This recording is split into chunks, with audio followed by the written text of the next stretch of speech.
Hello and welcome to some more Star Citizen with a few little updates for Thursday the 22nd of October 2020. Later today we have Inside Star Citizen. The official Cloud Imperium and Star Citizen show is back after its 3-week hiatus with a sprint report, which I typically think are awesome. It should give us a load of updates on what Cloud Imperium are currently working on, which is awesome. But we will also see updates coming to the mining UI that they've got planned as well.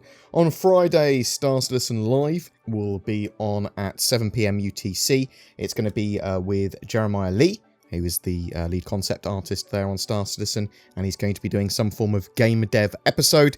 These are actually pretty good typically. Jay Lee is one of the nicest people you could ever hope to meet and very talented. And it might be something that might be making its way into the game. It might be something that gives you a few little hints about what they've been working on or what they're going to work towards. So it's probably worth watching. Remember that Imperator election voting ends this Saturday the 24th. So expect something on Sunday or Monday with the results. And make sure you vote, as it will affect the future of Star Citizen's lore and therefore the game's flavour on that side of the development anyway. There is a new build on the PTU for Star Citizen, Alpha 3.11.0S. Expect hotfixes and PTU tests leading up to a 3.11.1 patch as well, but they're getting these sort of like mini hotfix patches out in the meantime, and obviously they're just trying to get as many sort of bugs as they can fixed for 3.11.1 and the Intergalactic Aerospace Expo at the end of November. We don't have the Mercury Star Runner in this patch yet,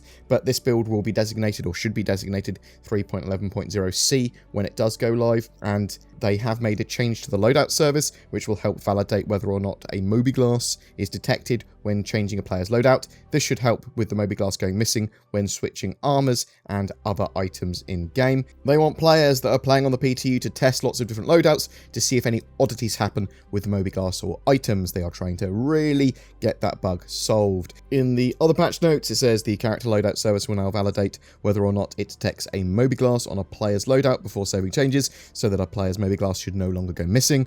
Players should no longer lose their Mobiglass when changing character loadouts. Players should no longer be able to cause a server crash when killing another player in prison. They fixed 2 server crashes and 1 back-end service crash as well. There are still a slew of known issues which they are working through, at least some of them as a priority. When retrieving ships at New Babbage or Lorville Spaceport, the UI telling you what hangar your ship in is missing. Global chat may be unavailable in the visor HUD. Ships landed at Lorville cannot be stored. The Grey Cat Rock may jump up and down on the spot after spawning. It's just excited. He's a happy boy who's a good rock. Players can get their ship into an unknown status after abandoning it and then dying and respawning at some rest stops, causing an insurance loophole.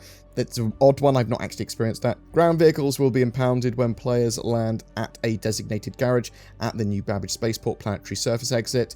The missile range does not update correctly when swapping missile types that have reduced minimum and maximum range. Players are unable to reach the enter ship prompt on the display prospector at New Deal in Lorville. Not a major bug really, I don't think. Members list UI does not animate when player is speaking in proximity chat. Using an emote, then getting a knockdown at the same time causes animation delays. The Origin 100 series rain and slush effects are moving backwards to the direction of travel. Grey Cat Rock mining arm can snap out of place upon re-entering the vehicle if the mining arm had been previously extended prior to exiting the vehicle. Players may experience stalls when extracting crystals with the Grey Cat Rock. The Origin 100 does not have retractable beds. They should retract in the 100 series. Running into the stairs of the 100 series as the door of the ship opens will cause a player to fall through the ground.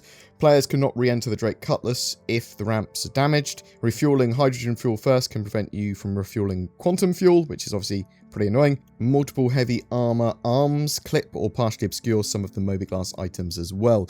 So there is obviously those known issues, and 3.11.0 at the moment is a interesting patch. There's a lot of balance there, and there's a lot of good there, and it's very playable. And if you are not experiencing issues, it's a fantastic patch. And for a lot of people, it's one of the more stable, or if not the most stable build they've had. However, for some, it's not. For some, there's lots of pretty annoying errors. For example, I will crash almost every time I Alt-Tab. And I Alt-Tab a lot for various reasons when recording. but hopefully they can get a nice little hotfix for that and some other stability before we see a 3.11.1, before we see the Intergalactic Aerospace Expo at the end of November. I'm excited about the Mercury Star Runner. I think everyone else is, or at least a huge amount of the sort of Star Citizen population is, and we should have it within the next few weeks, whatever. So I am interested in knowing what you think. What are your experiences with 3.11.0, the live build? Are you playing on the PTU as well? What's that like? Have you been testing? Found any bugs? Have your bugs been solved? Is there something that's preventing you from playing bug-wise? Or like, why is this? Who did you vote for in the Imperator elections? Who do you think is going to win? Whatever your thoughts, I'd love to hear from you in the comments below. We do also have a Mercury Star Runner giveaway throughout October. Just comment on any of my videos made during October to be in for a chance to win that. And please support the channel by potentially becoming a YouTube channel member with the join button below. We also have Patreon for people that enjoy that. We mirror the exclusive content on Patreon and on YouTube, so whatever way you support, you won't miss out. But there's direct donations, there's merch. Buy BoredGamer merch and show that you want to drink from a mug with my logo on it. And you can always click on the links below if you want to get like NordVPN or something, which protects you from potentially internet mystics trying to steal all your credit cards through unsecure portals. I don't know how it works. It's magic. I use it as well. Thanks for watching, guys. Peace.